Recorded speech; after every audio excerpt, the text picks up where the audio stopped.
kwentang kaibigan eh. Sinusumbat mo sa kaibigan mo lahat ng naitulong mo. Ha? Wala akong pera ngayon pre, baka pwedeng sa susunod ko na bayaran. At saka teka lang, bakit parang sa tono ng pananalita mo eh, parang sinisisi mo sa akin kung bakit nasira ang motor mo? Kasalanan ko bang may tumawid na bata? Oo nga pre, napapansin ko na sa'yo yan. Kapag lumalapit ako sa'yo, palagi mo akong tinatanggihan. Ako pa madamot, sabi na nga ba yan ng tingin niyo sa akin eh. Pinagbibigyan ka sa mga gusto mo nung nakaraan. Mga pre, grabe yung bagyong enting ano. Dahil ng pinsalan, di tuloy ako makapasok. Kaya nga mga pre, dito rin tayo makapaglaro sa court ng basketball. Baka kasi. Eh kung magmirenda na lang tayo, sagot ko. Tara! Uy, RR, ba't nga pala di mo kasamahan si Jex? Nandyan ka lang pala. Kanina pa kita hinahanap eh. Manghiram sana ako sa'yo ng pera. Baka meron ka dyan tol, emergency lang. Kailangan ko lang kasi. Pasensya ka na, Jex. Wala akong mapapayaram sa'yo ngayon. Paano mga pre? Tara na!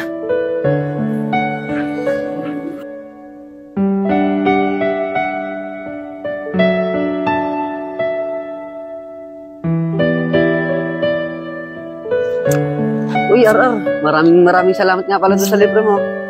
Grabe talaga para sa kay Kuya Benong. Nabusog kami. Oo nga mga pre. O mga pre, dito na ako. May ayusin pa kasi ako sa bahay. Ah, sige pa. Diyan na kaya. Diyan na. Mga pre, napapansin niyo ba si RR? May pera naman, pero hindi niya pinairam si Jex. Emergency naman. Kaya nga pre, hindi ko din alam eh. Tara na.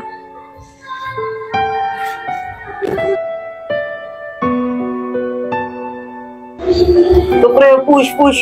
Sagway ka dyan sa baba pre. O sige pare, eto na, nandyan na ako. Push. O sige. Ano ba yan mga pre? Talo na naman tayo.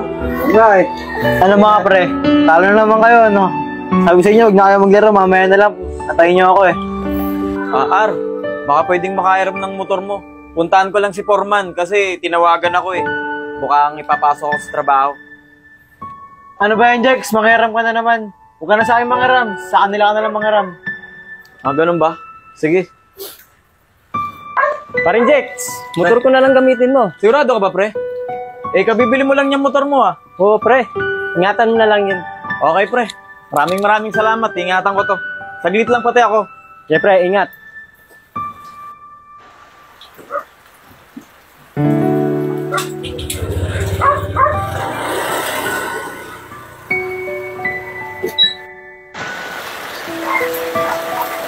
O Allen, anong ginagawa mo dyan? Kanina ka pa dyan ah.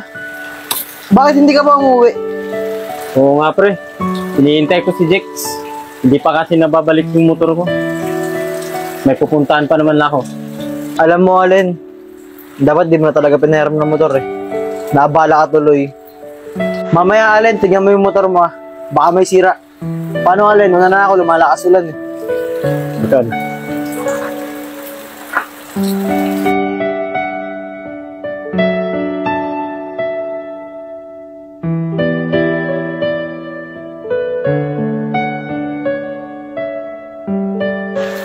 Tol, eto na yung motor mo. Pasensya ka na, medyo natagalan na. Yung motor mo nga pala, ginarahe ko na din sa bahay niyo. Maraming salamat, pre. Gal mo naman, 3 oras na ako nag-aantay sa'yo. Late na ako sa pupuntahan ko. Pasensya ka na, tol. Pinausap kasi ako ni Foreman. Papasok mo daw ako bukas. Tinuro ko sa akin kung anong mga gagawin ko para bukas eh, hindi na ako malito. Ano, tol? Una na muna ako. Maraming salamat, tol. Pasensya ka na.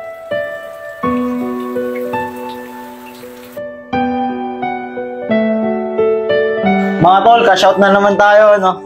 Sabi ko sa inyo, magtiwala lang kayo sa akin, mananalo tayo. Anong magtiwala? Eh, tignan mo nga tong si AR. Siya maraming na puntos. Pare, konti lang ang puntos ko. Ito, magaling. Baka pwedeng makairam ako sa'yo ng pera, tol. Papasok na kasi ako bukas eh. Tinawagan ako ni Foreman kahapon. Baka meron ka dyan, pang budget lang, tol. Jex, wala akong pera ngayon. Sa iba ka na lang muna manghiram. Teka lang, pre. Lagi kong napapansin sa'yo. Lagi mo siyang tinatanggihan. Oo nga, pre. Napapansin ko na sa'yo yan. Kapag lumalapit ako sa'yo, palagi mo akong tinatanggihan. Napakadamot mo kasi, pre. Ako pa madamot. Sabi na nga ba yan ng tingin niyo sa akin eh. Pinagbibigyan ka sa mga gusto mo nung nakaraan. Di niyo ba alam? Ar, diyan ka ba? Oy pre, bigla na napunta mo. Baka pwedeng makahiram sa'yo kahit 500 lang tol. Kailangan ko lang ng pera. Ay, ito, tol, sige, meron ako. Maraming salamat tol ah. Babalik ko rin sa'yo. Diyan ka na tol. Ingat.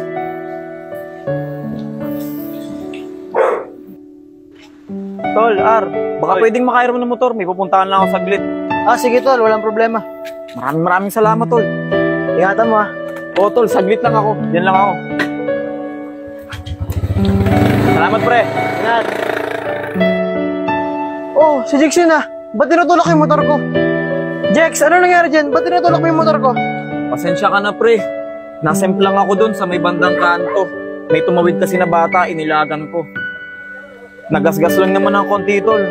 Kaya mo na sigurong ipaayos yan. Pasensya ka na talaga. Tol, diyan ka na. Jex. Oy pre.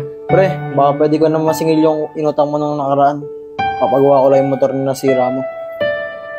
Ah, wala akong pera ngayon pre. Baka pwedeng sa susunod ko na bayaran. At saka teka lang.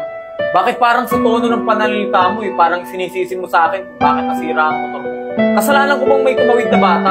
Pre, ikaw naman talaga nakasira ng motor ko eh. Di ba hiniram mo? Dapat nga ikaw magpagawa nun eh. Bakit ako magpapaayos ang motor mo pre? Motor mo yun. Wala ka palang kwentang kaibigan eh. Sinusumbat mo sa kaibigan mo lahat ng naitulong mo. Diyan ka na nga.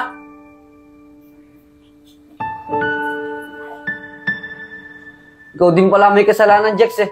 Hindi dapat ganun, pre. Tol, abuso ng ginagawa mo. Pasensya na kayo mga tol ha. Hindi ko rin alam na mali na pala yung ginagawa ko. Pero sa susunod mga tol, hindi ko na uulitin yun. Pasensya ka na rin Arar. Hindi ko na talaga uulitin. Alam kong tiwala ang binibigay mo sa akin kapag pinapahiram mo ako. Mga tol, pasensya na rin sa inyo ha. Kung may mga nagawa kong mali at naabala ko kayong lahat. Lalong-lalo na sa iyo Arar. Pasensya ka na talaga pre. Paano? Yes friend? Yes, friend. Oh, paano mga pre? Sila lang ba dapat mag-group up? Sali tayo!